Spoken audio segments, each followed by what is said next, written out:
Global Climate Policy Conference is a flagship climate policy conference designed by the Climate Strategies Network to bring together researchers, policymakers, practitioners, and businesses to think about implementable, cutting-edge, innovative research solutions that can help to advance climate action all over the world. We feel it is really important to develop capacity of the research community in Africa in particular, and we will be looking to work more closely with African researchers in the future.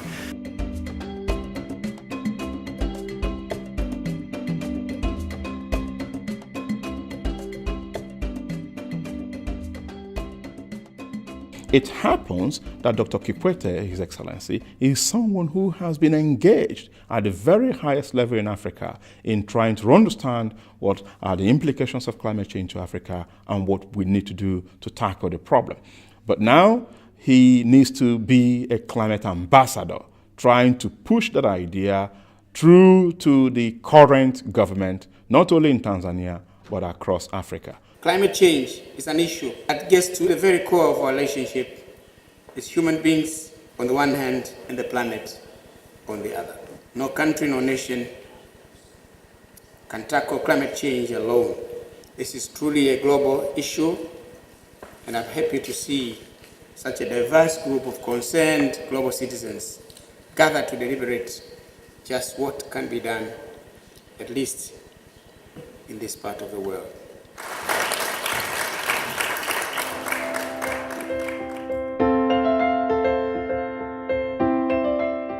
I like to say you can free your mind and you can say now, instead of creating certified emission reductions, we could create adaptation benefit units.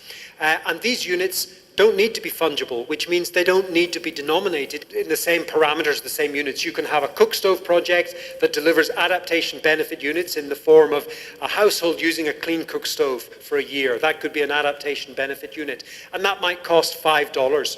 You could have another adaptation benefit unit which is augmenting and supporting flood defense mechanisms to make them resilient and resistant to a 100-year flood. And that might cost $5 million to protect 1,000 hectares of farmland and 3 villages. I've seen that for effective response, climate change response, there's need for a well-informed and responsible citizenry.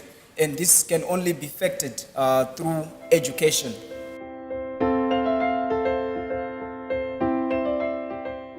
Given that the impacts of climate change are intergenerational, learners, especially the youth, which comprises the majority of the population, they should be equipped with essential knowledge, skills, values, and attitudes towards climate change so that they are able to deal with current and future climate change impacts.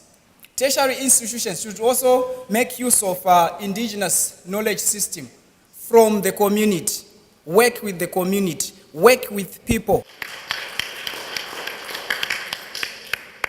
If your house is on fire, you do not wait for somebody to help you put it out. One of the things that needs to be done is to ensure that Africans are able to articulate robust INDCs, that is their intended nationally determined contributions to climate change, making sure that these are not rushed, but that these are robust in terms of the adequacy, in terms of concrete action plans that we require to implement them, in terms of costing the activities, in terms of making sure that there is capacity on the ground to implement those. Capacity building is accepted as a key ingredient for delivering development, but the key problem is lack of financing and lack of commitment to financing capacity development initiatives. We want to see actually local initiatives to supply capacity services, to develop the capacities of beneficiaries who need this capacity. But the main challenge is how the government program, the government budget itself could be used to finance more initiatives in capacity building. That's the biggest issue. And usually what happens is that we have some kind of research that is available. There are evidence, there are advocates, They think that if a think tank has developed a research product and make recommendations, then it could find its way easily through the government systems.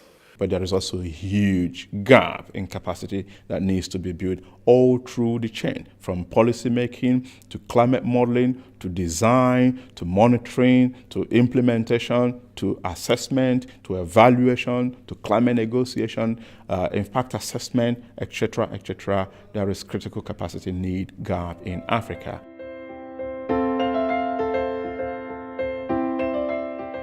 It is important for each one of us to explore what we can do which can be transformational in our own economies. Transformational means that whatever you do, change a light bulb, make houses resistant to cyclones, make sure that every light bulb is changed, make sure that every house is made resilient to cyclones. That's transformation, that we're able to change the entire structure in society.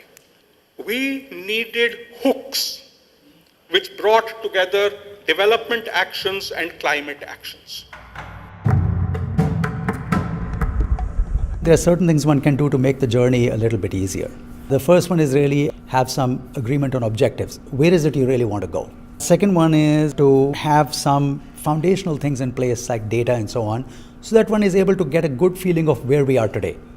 And then the third one is really to say, okay, then how do we move forward?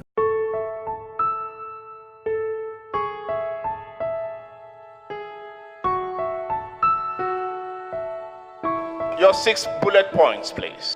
We have learned that we have to engage the youth more, because the youth are basically they are our future leaders, and the decisions we take today will affect them the most in the end, to put in practice actually, and identify who really needs what, where and when.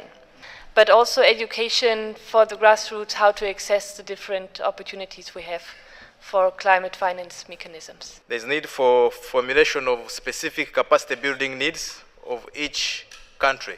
And there's need for Africa to be on the lookout, for instance, in terms of ensuring that there are monitoring, review and verification frameworks that can enable the continent to benefit from the Paris Agreement. Next, we looked at and said that it is very important to include the primary stakeholders in the policies and laws, as they are not only the problem in our countries, but they're also solution providers. And we need to do that through education. If you're telling a villager not to use specific type of material to cook, whether it is firewood or charcoal, and tell them to use gas cooker or electric cooker, but you have not financially enabled them to use the alternative. This is one of the reasons why Climate Strategies was set up originally. It was to make sure that the research community, academics, people who work in universities, talk to people who are in policy and people who are in government, and provide evidence for sound decision making at the right time. We also need to do how to do our job better, how to really transform what we manage to negotiate into concrete action. And we are vectors of changes. You know, it's very difficult to bring the whole world into a room, but, you know, it's really going to be up to us to go around. You know, there were a few representatives from the grassroots community, from the research community, from policymakers. So each one of us leaving this room have to think about what they can do, how they're going to pursue research. So this platform that we have this last 2 days helps in beginning to crystallize those ideas in terms of the challenges but also the opportunities. But no one platform can do it alone. There needs to be stronger engagement also with the research community to continue to articulate what are the research gap needs, what are the policy needs, and how can we best mobilize resources both domestically and internationally to address the challenge. If we do that, in the next 5 years, I can assure you that although we may not have arrived, we would have made some appreciable progress.